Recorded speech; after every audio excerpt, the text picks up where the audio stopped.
Nə üçün biz meyvə şirələrini deyil, meyvənin özünü tərcih edirik? Həmin problemi biraz da artıra bilər.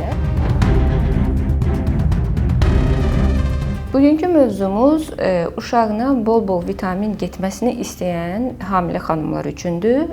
Onlar uşağım yaxşı inkişaf etsin, ağıllı olsun, dərrakəli olsun və s. düşünərək hamiləlik dönəmində hamiləlik şirələrini içməyi tərcih edirlər.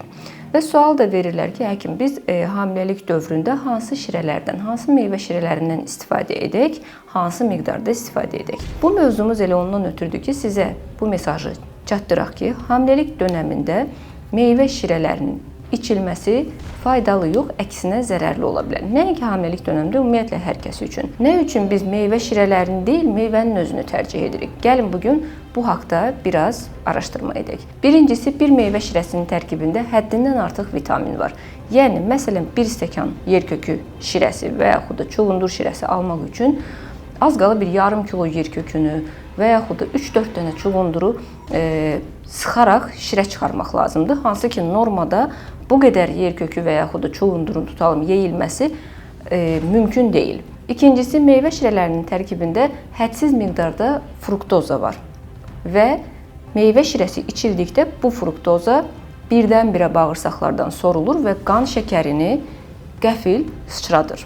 Və üstəlik, meyvə şirəsinin tərkibində lif olmadığına görə meyvə liflər şəkərin yavaş-yavaş sorulmasını tənzimləyir, amma şirənin tərkibində lif olmadığına görə yenə də şəkər qana sürətlə sorulur.